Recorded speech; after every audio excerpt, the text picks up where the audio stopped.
ಕಾರ್ತಿಕ್ ಮಾಸ ಬಂತು ಅಂದ್ರೆ ಮಟನ್ ಚಿಕನ್ ಅಂತೂ ತಿನ್ನೋಂಗಿಲ್ಲ. ಇದಕ್ಕೆ ರೀಪ್ಲೇಸ್ಮೆಂಟ್ ಆಗಿ ಮಶ್ರೂಮ್ ನ ಬಳಸಿ ತುಂಬಾನೇ ಈಸಿಯಾಗಿ ಅಡಿಗೆಗಳನ್ನ ಮಾಡ್ಕೋಬಹುದು. ಇಲ್ಲಿ ನಾನು ನಾಟಿ ಸ್ಟೈಲ್ ಮಶ್ರೂಮ್ ಬಿರಿಯಾನಿ ರೆಸಿಪಿ ತೋರಿಸ್ತಾ ಇದ್ದೀನಿ. ಫಸ್ಟ್ ಒಂದ್ ಬಾಂಡಿಗೆ ಸ್ವಲ್ಪ ಎಣ್ಣೆ ಹಾಕಿ ಪಲಾವ್ ಸ್ಪೈಸಸ್ ಎಲ್ಲಾನು ಹಾಕೊಂಡು ಒಂದ್ ಈರುಳ್ಳಿ, ಸ್ವಲ್ಪ ಬೆಳ್ಳುಳ್ಳಿ, ಶುಂಠಿ, ಖಾರಕ್ಕೆ ತಕ್ಕಾಗೆ ಒಣಮೆಣಸಿನಕಾಯಿ ಜೊತೆಗೆ ಸ್ವಲ್ಪ ಬ್ಯಾಡಗೆ ಮೆಣಸಿನಕಾಯಿ, ಅರ್ಧ ಟೊಮ್ಯಾಟೋನ ಸೇರಿಸಿ ಚೆನ್ನಾಗಿ ಫ್ರೈ ಮಾಡ್ಕೊಂಡು ಇದನ್ನೆಲ್ಲ ಮಿಕ್ಸಿ ಜಾರ್ಗೆ ಟ್ರಾನ್ಸ್ಫರ್ ಮಾಡಿ ಸ್ವಲ್ಪ ಕೊತ್ತಂಬರಿ ಹಾಗೂ ಪುದೀನಾನ ಹಾಕಿ ಸ್ವಲ್ಪ ನೀರನ್ನ ಸೇರಿಸಿ ಈ ರೀತಿ ಮಸಾಲೆ ರೆಡಿ ಮಾಡ್ಕೊಳ್ಳಿ.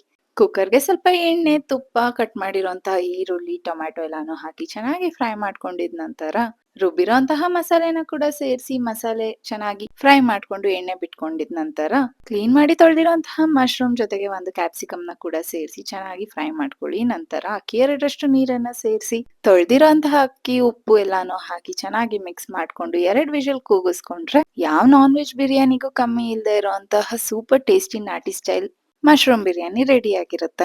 ಈ ವೆದರಲ್ಲಿ ನಾನ್ ವೆಜ್ ನ ಮಿಸ್ ಮಾಡ್ಕೊಳ್ತಿರೋರು ಈ ರೀತಿ ಒಂದ್ಸಲ ಮಶ್ರೂಮ್ ಬಿರಿಯಾನಿನ ಟ್ರೈ ಮಾಡಿ. ಖಂಡಿತವಾಗ್ಲೂ ಇಷ್ಟ ಆಗುತ್ತೆ.